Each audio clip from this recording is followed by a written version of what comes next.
好的，朋友们，今天咱们讲郁金香无冕之王荷兰队。这个小组呢，其实日本队的实力比荷兰更强。老 K 也犹豫过，先讲日本还是荷兰。但考虑到克鲁伊夫对老 K 心里面留下的深深印记 ，respect 郁金香。先说荷兰和范戴克。今天除了介绍26人名单和荷兰队的打法以及他们的主教练之外，咱们着重还会对范戴克鲜为人知过去的故事进行一一的回顾。首先，这一次荷兰队最重要的是弗林彭的落选，这也是由于他伤病太多，这赛季的确一直找不到状态，正好夏天可以完整的好好休息一下。下赛季在换帅之后的利物浦，弗林彭争取多做一点贡献。不过他们的头号前锋德佩也一直有伤，好在最近说是伤愈已经复出了。弗林彭的落选多少跟国际米兰邓弗里斯太稳定太强也有关系。问题是廷贝尔也有伤，带廷贝尔却不带弗林彭，这多少就是老 K 说的人情世故江湖嘛。据主教练科曼自己说，为了这份26人名单搞得自己失眠，完全睡不着觉，还曾经和奈吉尔德容和范戴克进行了沟通，比如说每个队包括荷兰现在都有像廷贝尔、德佩、小克鲁耶维特这种刚刚伤愈出场时间还不多的球员，并且要不要带德容恩，要不要带施密特，这都是很艰难的取舍。最后的名单出炉并非科曼一人独断的，科曼是和多人包括荷兰足协的技术总监赖吉尔德容进行了商议，还跟队长范戴克进行了沟通。最终的名单一定会有争议，每个国家队都是如此，但这也是主教练工作的一部分。好在弗林彭这个人真的不错，在落选之后立刻在社交媒体发声，他写道：这一次没能如愿，但我会在今年夏天迈出的每一步中，我会第一个在背后支持这些小伙子们。另外，20岁的阿尔克马尔天才中场斯密特这一次无缘大名单，非常的沮丧。他刚刚在3月份完成了国家队首秀，在转会市场上吸引了巴塞罗那、皇马等等诸多豪门的关注。外界的分析觉得斯密特的落选大概是过去几天在集训里他的体能状况不佳，让主教练有些失望。而菲耶诺德队的中场瓦伦特落选，同样也因为疲惫，身体状态不佳。但可以肯定的是，斯密特身高1.80米，他是属于未来的荷兰队不可缺少的核心球员之一。最近德转刚刚列出了2026年金童奖100名提名的球员，斯密特在里面排名第16，身价2500万欧元。值得注意的是，这个榜单里面来自意甲的球员寥寥可数，说明意甲现在真是没有什么大的希望。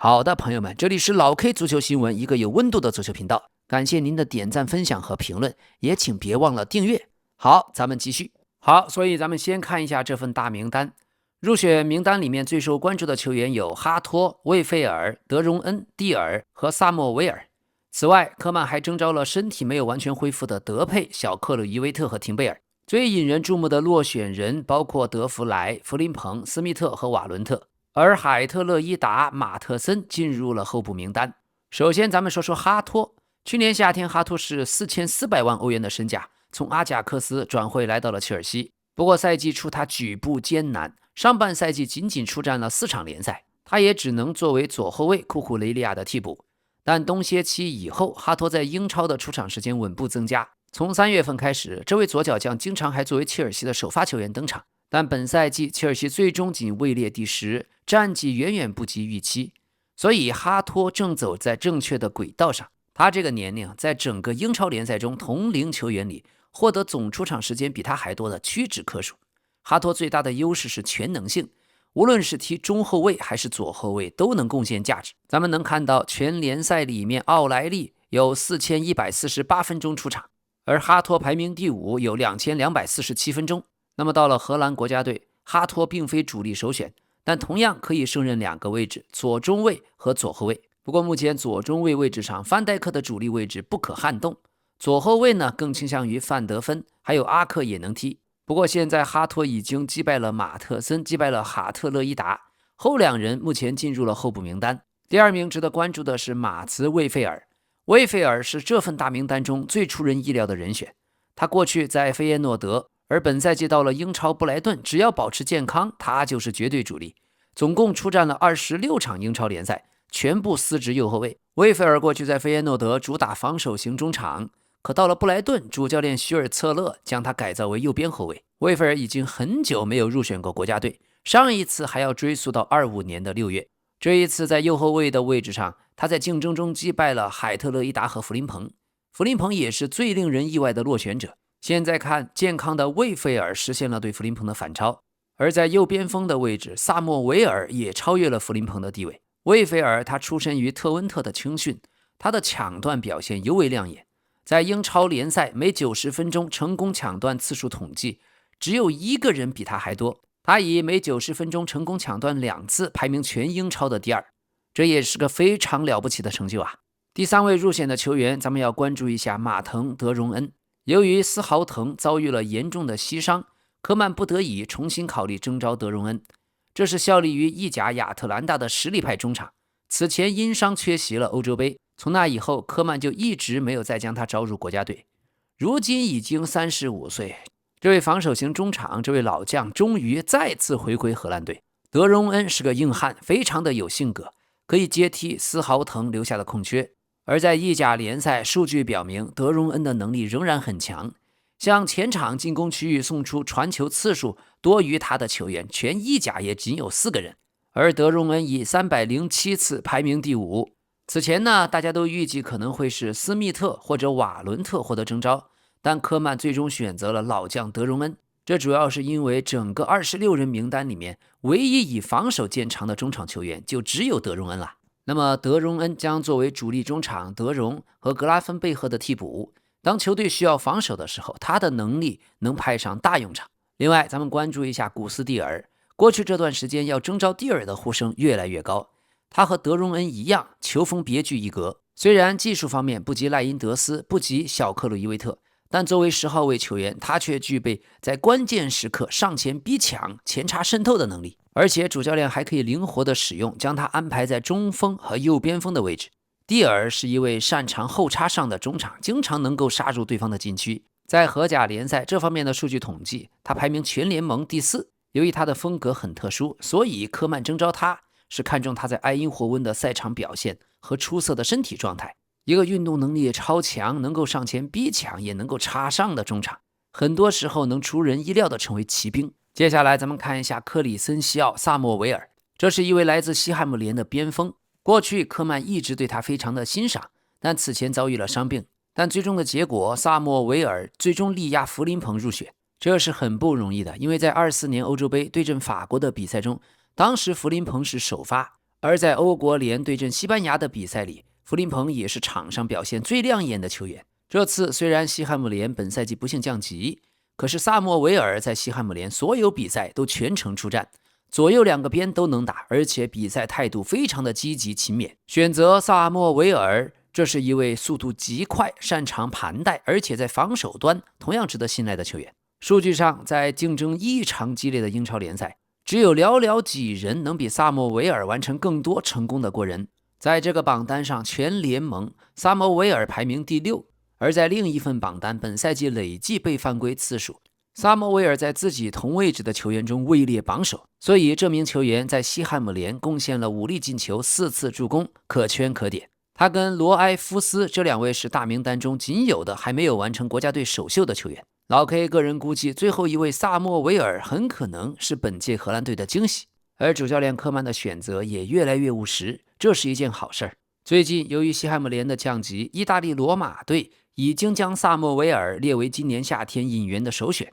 而荷兰阵中的曼城中场赖因德斯现在已经被马德里竞技看上。说到荷兰队，在4年前2022年1/4决赛，荷兰对阵阿根廷，最后点球落败。当时有个细节，球员诺波特他无视了荷兰教练组的明确指示，擅自改变了自己点球策略。主教练范加尔至今仍然感到非常失望。当时呢，范加尔和门将教练还有自己的点球顾问，为点球大战制定了一个非常明确的计划。荷兰队的门将接到明确的指令，不要提前预判扑救方向，要尽量等待和观察，然后再做出扑救动作。可门将诺伯特对此非常不适应，他独自决定在点球大战开始前采取自己的策略，而且没有提前告知教练组，擅自违背了战术安排。最后在那场输掉的点球大战中，诺伯特没有扑出任何一粒点球，而最终阿根廷呢是4-3获胜。范戴克罚丢，博古伊斯罚丢。事后，诺伯特本人表示，他认为没有必要提前讨论自己的选择。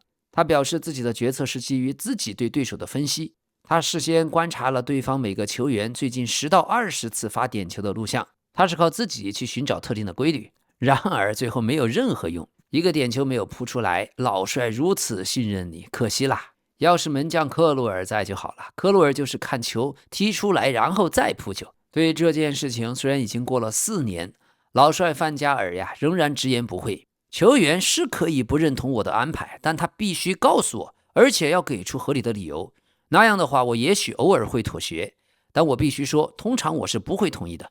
如果当时他在卡塔尔的时候不同意我的计划，他当时就应该告诉门将教练，或者直接来找我。所以4年前的荷兰队曾经非常有希望战胜阿根廷，但足球就是这样，成王败寇。那么首先咱们要关注荷兰队现在的主教练罗纳德·科曼。科曼是荷兰足球里非常特殊的一位后卫，像老 K 这样的老球迷都记忆犹新。90年代初，他在巴塞罗那那一脚重炮，作为一名进攻型的中后卫，他可以进大量的任意球和远射。可到了当教练的时候，科曼却越来越务实。2018年到2020年，他曾经第一次执教荷兰队，后来去到巴塞罗那当主教练。22年4月，荷兰队签约了科曼，科曼接班范加尔，他现在的合同覆盖到26年世界杯周期。在荷兰队的科曼时代，关键词儿从来不是漂亮足球，而是实用、领导力、降低失误。科曼现在将范戴克、德容、德佩、阿克、邓弗里斯这些老将任命为核心的领导层，但他也同时强调，队里面必须要互相提出更高的要求，必须要竞争，不能被动的只靠教练去催你们。而科曼执教最大的争议是他不像过去荷兰球迷都希望的那样坚持浪漫的4-3-3打法，但老 K 个人却觉得这是个优点，因为荷兰近几年缺乏球星，对强队他们的胜率很差，创造力也不足。如果在世界杯坚持用4-3-3对阵顶级强队，那很可能死得非常惨。现在的荷兰队在老 K 眼里面的实力是不如日本队的。过去多年前每届郁金香荷兰队的阵容星光闪耀，群星璀璨，但现在他们在前场单点爆破能力不足，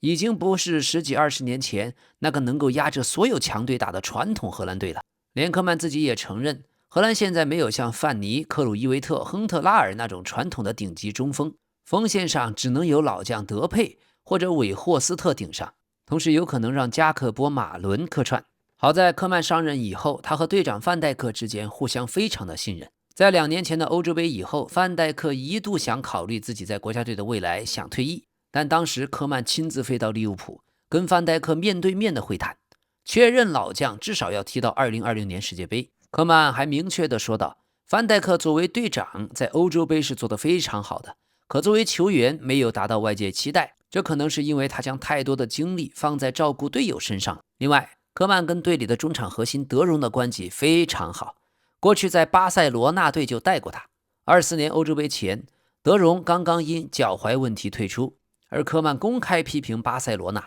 也批评了球员本人在伤病管理上都有责任。科曼当时认为是巴塞罗那让德容冒险，导致荷兰队付出了代价。好，关于科曼和德佩的关系则非常复杂。德佩一度因为没有俱乐部而落选国家队，但到了最后大名单，科曼仍然选择带上他。德佩虽然是荷兰队历史的最佳射手，但在巴西甲级联赛科林蒂安近2个月只替补出场2次。之前科曼要求德佩在世界杯前要证明自己的身体状态，但最后选择德佩的逻辑也很清楚，荷兰队现在没有同类型的替代品，所以愿意赌德佩，但不能保证首发。那么这一届荷兰队老将范戴克应该是最后一次参加大赛。范戴克的名字如雷贯耳，但对他小时候的故事很多却鲜为人知。范戴克小时候差点被青训营淘汰，因为过去确实实力不太行。他在威廉2世的青训学院待了10年，但在某个时期差不多16岁的时候，几乎到了被淘汰的边缘。当时踢得确实不好，经常坐板凳。可也就在那个夏天，范戴克突然有了突飞猛进的成长，然后一切就变好了。前阵子之所以踢得不好，是因为他长个子长得太快，腹股沟又受过伤，但当范戴克恢复过来，立刻有了巨大的进步，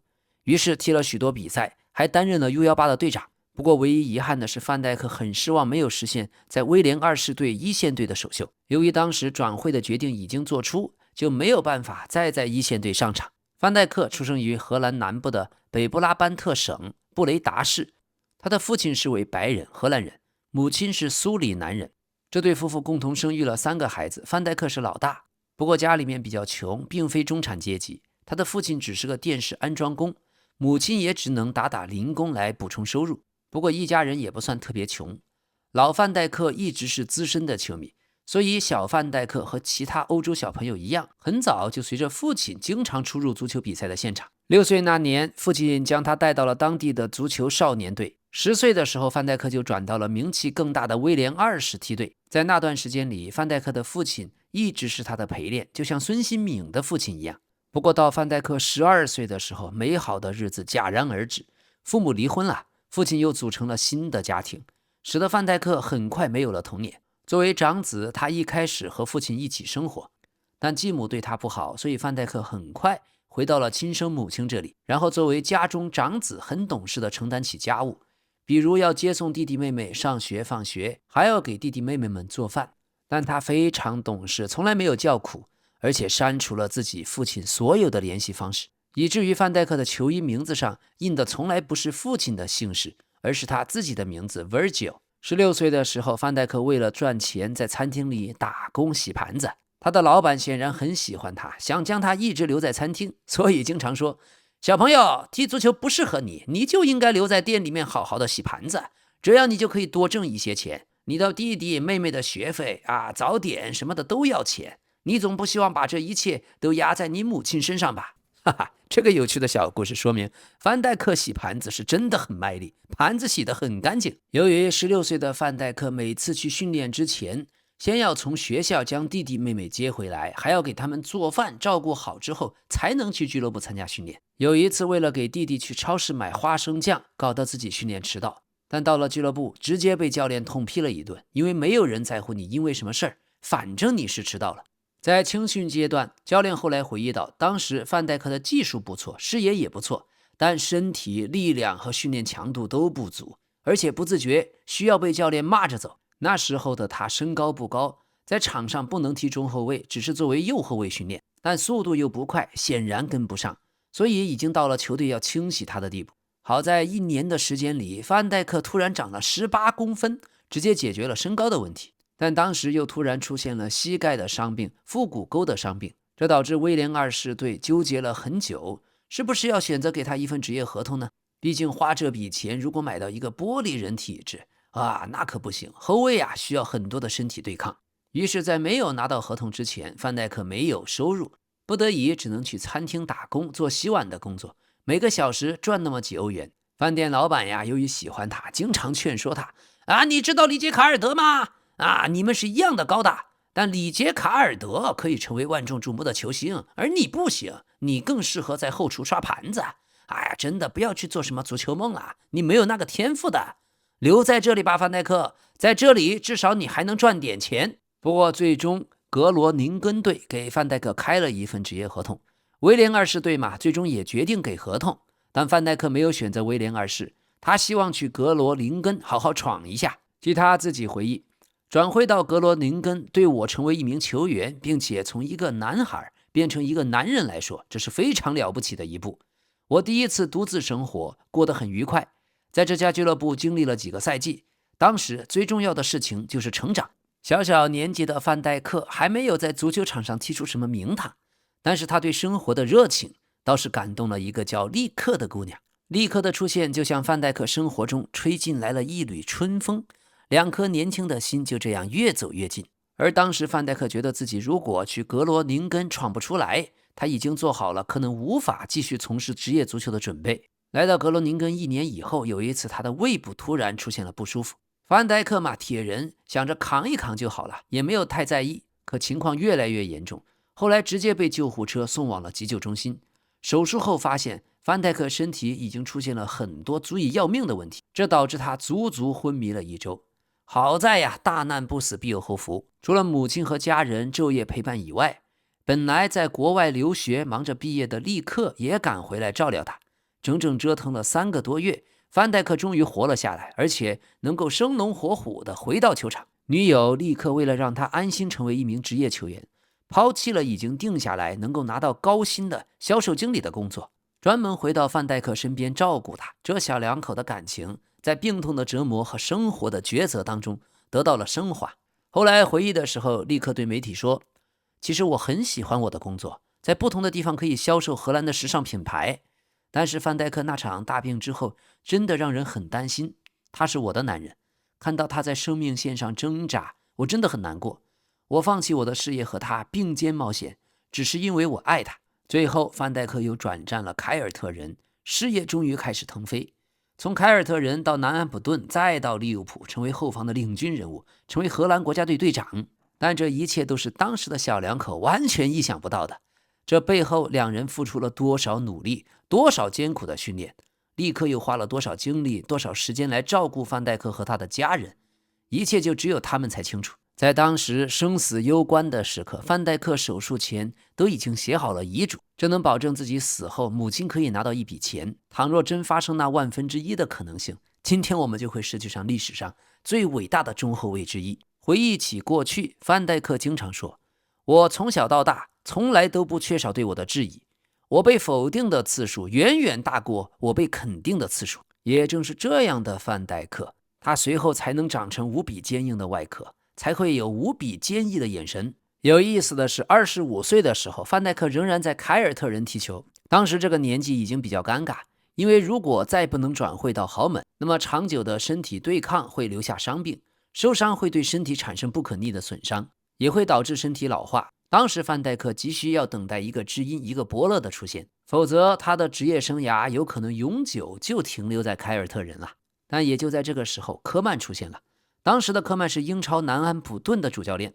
他果断地做出了决定，把那个孩子带过来吧，他有很多优点，当然也有很多缺点，但我会指导他的。也就是现在国家队的主教练科曼他是当时传奇人物克鲁伊夫的徒弟，名声极大，而且也深得克鲁伊夫真传。到了南安普顿，他对亲自选中的范戴克调教有加。科曼当年经常对他说，范戴克，你有时候防守太过于轻率了，这是你致命的缺点，你必须改善。你要集中精神去防守，不要做过于自信的防守方式，你要更稳重。范戴克，赶紧呀，用力呀，训练呀，这才刚刚训练到一半，你怎么就停下来了？是的，以上这些就是训练场上科曼经常对范戴克说过最多的话。科曼认为这个孩子真的需要时常敲打，让他明白如果不紧绷着，就会让自己松懈下去。英超是世界顶级联赛，在这儿所有人都比你更努力，你的天赋难道比所有人都更好吗？很多年后，范戴克回忆道，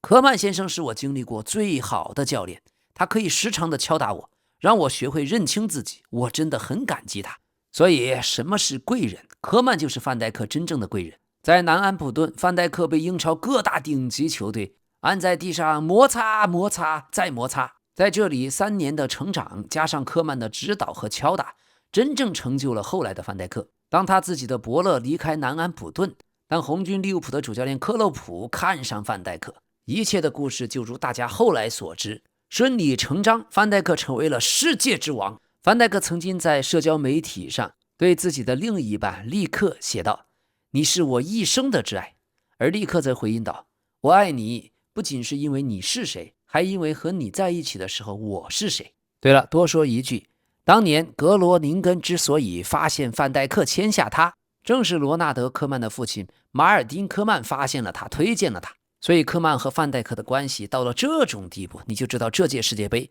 范戴克为什么要为科曼而战。女为悦己者容，士为知己者死。后来在利物浦首秀对阵埃弗顿的德比，足总杯范戴克头球绝杀，但2020年那一次和门将皮克福德碰撞后的重伤导致他手术，错过了欧洲杯。复出以后的范戴克身体就再不如前了， ACL 重伤也导致他心理压力巨大。总之，整个足球生涯，范戴克不是从第一天就被写成传奇，他是一步一步、一点一点地将自己踢成了传奇。正因为这条路不完美，范戴克才更像是真实的人。所以，通往最高水平的完美道路从来都不存在。范戴克的故事也就像今年荷兰队的前程，虽然实力不如过去，虽然不被众人看好，但谁说郁金香就不能在26年捧得自己梦寐以求的世界杯呢？通往最高水平的完美道路从来都不存在，你只能一步一步、一场一场的踢，将自己踢成传奇。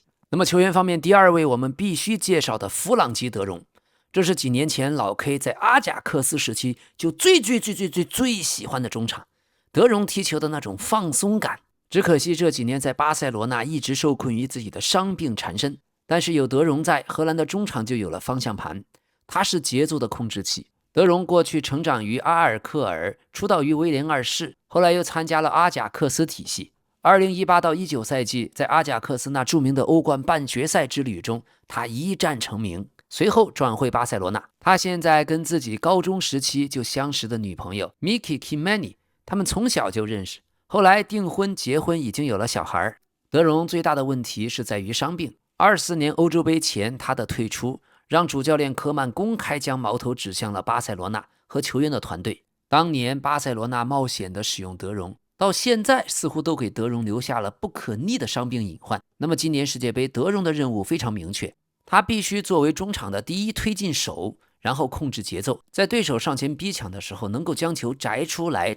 找到有空间没有人防守的球员，把球传出去。德容如果状态好，荷兰可以打4-2-3-1，让他跟格拉芬贝赫组成双后腰。但如果对手超强，科曼可能会加一个维费尔或者德容恩，打3后腰的阵型，这就必须要牺牲一个前腰来换防守。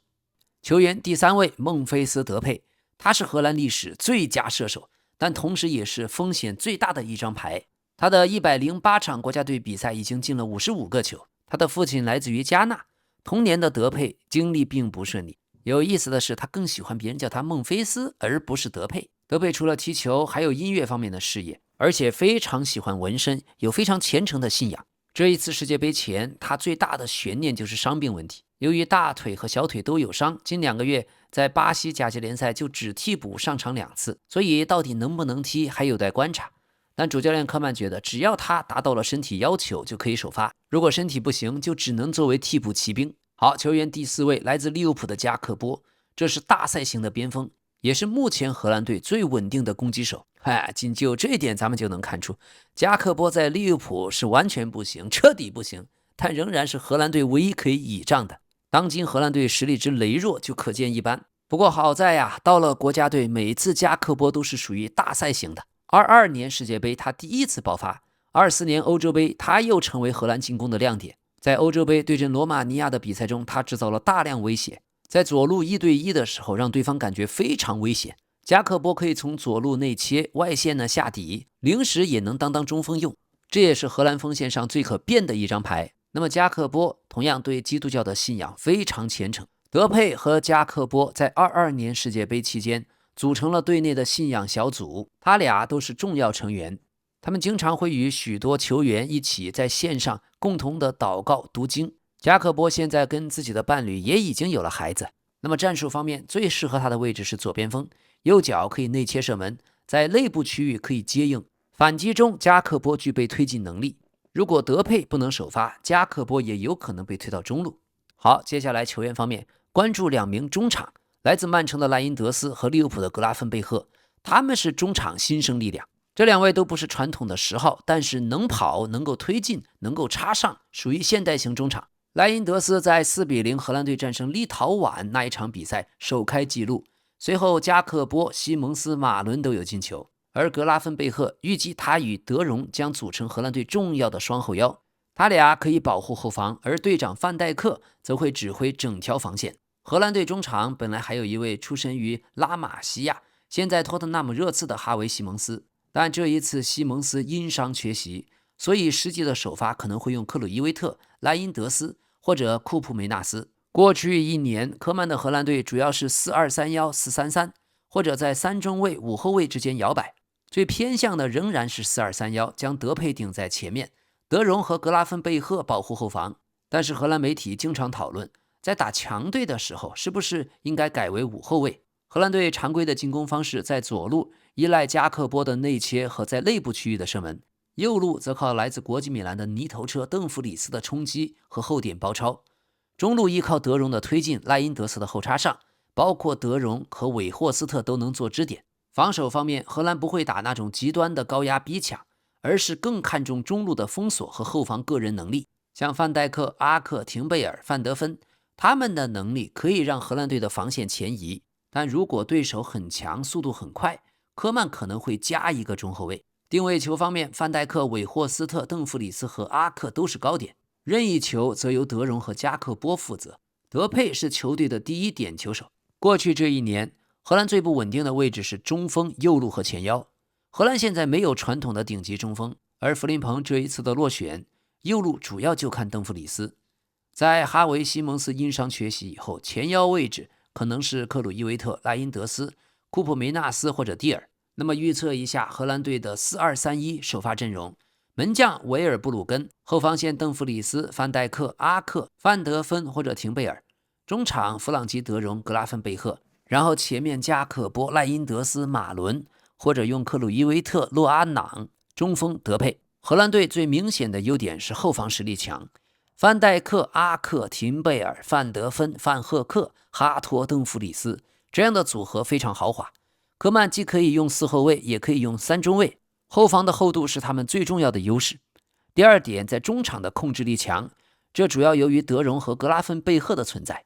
德容负责节奏，格拉芬贝赫负责覆盖和推进，而莱因德斯可以前插得分。在4-0立陶宛那一场比赛里面，莱因德斯就是破局者。第3大优点在利物浦，加克波虽然不强，但在荷兰队，他在大赛里面往往能够解决问题。24年欧洲杯，加克波已经从功能性的球员变成荷兰队最可靠的威胁。他的射门，他的内切，还有能打多个位置的能力，让荷兰队的前场具备了攻击性。但荷兰队的缺点同样很明显，第一就是没有那种经典的顶级中锋。德佩虽然有能力，但有巨大的伤病风险。韦霍斯特的特点很鲜明，但毕竟年龄也大，能力也有限，而布罗比还需要证明自己。第二大缺点，荷兰队在对强队的时候，战术选择往往摇摆。荷兰国内的评论员经常呼吁让科曼更现实一点，使用5后卫去打强队，4-3-3的话过于理想化。第3大缺点，今年的荷兰队伤病的名单太刺眼，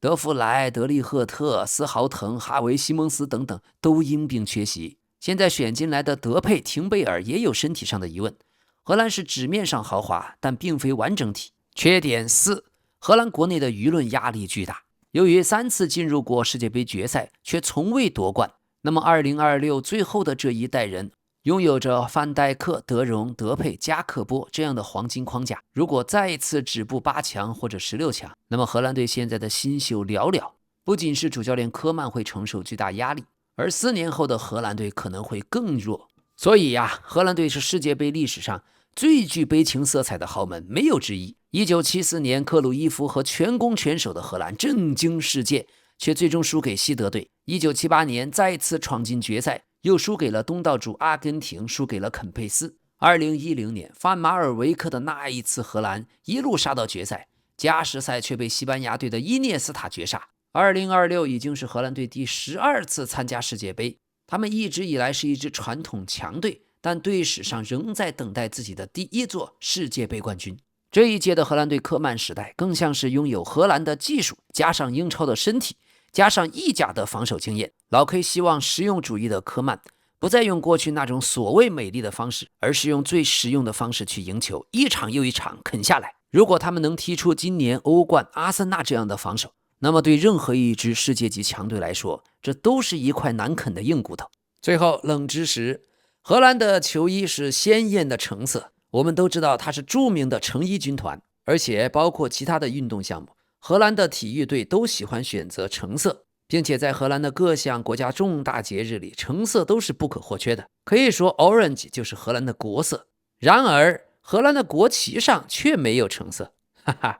这主要是由于过去在历史上荷兰人长期反抗西班牙的殖民斗争。荷兰所在的尼德兰地区位于西欧的大动脉莱茵河的入海口，过去是欧洲商品经济最发达的地区之一。尼德兰地区原本是神圣罗马帝国的土地之一，后来1543年，西班牙王室通过联姻的方式获得了尼德兰地区的统治权。而尼德兰经济最发达的就是尼德兰的北部，北部经济最发达的就是荷兰省，所以慢慢的荷兰就逐渐成为了尼德兰北方的代名词。早期当西班牙人在荷兰确立殖民统治的时候，荷兰人默认了，但是当西班牙人向荷兰人征重税的时候，荷兰人奋起反抗，长达80年的荷兰反抗西班牙的殖民斗争，这也是欧洲第一次资产阶级革命，史称尼德兰革命。在1581年，当时尼德兰革命陷入低谷的时候，有一个人站了出来，带领北方各省联合起来，宣布废除了西班牙国王，建立了联省共和国。这个人就是威廉·范奥兰治，也就是荷兰的国父威廉一世。而奥兰治在荷兰语中是什么意思呢？就是橙色的意思。可惜1584年，尼德兰各省宣布在7月12日拥戴威廉一世为尼德兰国王，但也就在大喜到来之日的前2天，威廉一世被西班牙派的刺客热拉尔射杀，与世长辞。为了纪念他，荷兰人将威廉颂作为自己的国歌。后来虽然荷兰王室的父系血脉换了又换，但荷兰人仍然将自己的王室称为奥兰治家族。所以奥兰治 Orange， 荷兰人的每次大型活动就都喜欢身着橙色，橙色也就成为了荷兰的国色。另外，橙色也是荷兰的幸运色。荷兰第一个女运动员获得奥运会金牌，正是身着橙色的运动服。还有在威廉一世当时带领发动尼德兰革命的时候，当时荷兰的国旗就是橙色、白色和蓝色。但后来在奥兰治家族的带领下，荷兰摆脱了西班牙殖民统治，凭借着发达的商业和海运业，垄断了地中海、大西洋到波罗的海的商业贸易。后来荷兰的海上霸权面临着另一个海上强国英国的挑战，荷兰和英国之间也是战争不断。在航海和战争的过程中，因为橙色太浅不好辨认，1630年就有人提议将橙色改变成颜色更深的红色，从此红色逐渐取代了橙色，成为荷兰国旗的颜色。但是这个说法呀一直没有得到证实，不过大部分人都默认了这个说法。1937年，当时的荷兰女王宣布红白蓝3色旗是荷兰的国旗，红色象征着革命胜利，白色象征着自由民主，而蓝色则象征着海洋。所以老 K 的节目冷知识非常多，非常有趣，我个人觉得可以给孩子们也听一听。好的，今天重要的足球新闻，利物浦已经官方宣布27岁的中后卫科纳特今年夏天合同到期后自由身离队。现在科纳特手里有2份来自沙特的报价，但具体最后去皇马还是去哪里还有待观察。另外，在刚刚举行的欧冠领奖仪式上，针对亚裔、针对东亚人种的歧视再次公开出现。当李刚人即将领取奖牌的时候，再次遭遇切屏，这真的让老 K 极为愤怒，真是连装都不装一下了。去年欧冠领奖的时候，李刚人的画面也被切掉了。好的，轻松一下。在之前老 K 也报道过，俄罗斯成人片的女星玛丽洛克公开的向大巴黎门将萨夫诺夫录了一段视频，承诺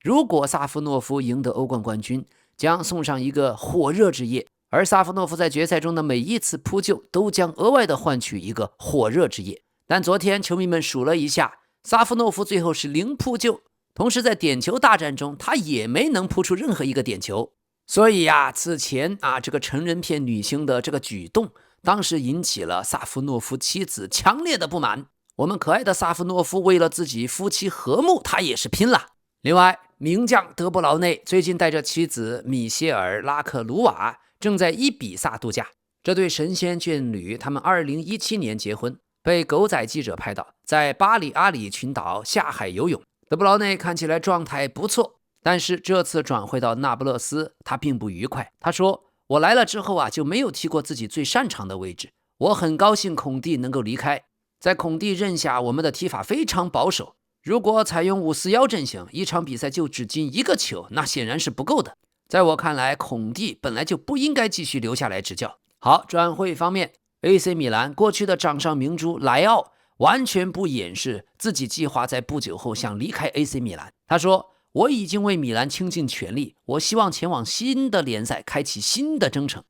米兰队最近10年唯一能够拿得出手的也只剩下一个莱奥了，但是这家伙踢球是真的懒，不知道哪个队想要他。他的周薪差不多20万，在防守端几乎是完全不跑。莱奥才26岁，他想离开想法是好的。有传闻说是曼联已经悄然加入争夺战，想买下莱奥，但老 K 个人觉得这连拉什福德可能都不如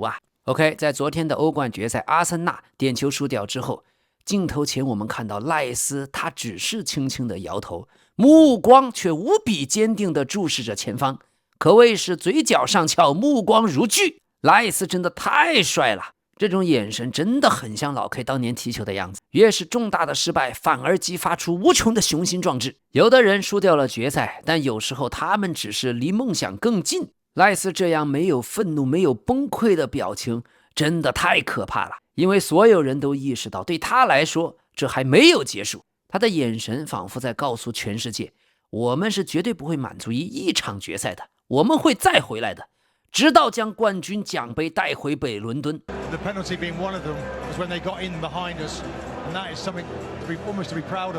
莱斯赛后说，这场欧冠决赛会让我们阿森纳变得更强，终有一天我们会捧杯的。这样的精神力太让人着迷了。不管你怎么想，老 K 已经成为了大米先生的人迷。未来的每一场赖斯的球，我都会重点关注他的表现。另外，轻松一下，落选了世界杯的英格兰球星帕尔默的女友奥里维亚·霍尔德目前正在法国的加纳度假。我们可以看到她这一身小号的波点比基尼。奥里维亚·霍尔德是一位很虔诚的基督徒，对他来说，教堂就是生活中很重要的一部分，信仰也非常重要。圣经是他最喜欢读的书。他知道美貌只是表面上的东西，所以他会经常将这些肤浅表面的东西发在社交媒体上，供我们广大球迷批判性欣赏。好，最后压轴戏，大家最喜欢的若昂内维斯的女友果然也来到了布达佩斯，现场亲眼见证了卫冕。他在社媒上写道，第一次夺冠的体验就很美好，我们必须再来一次。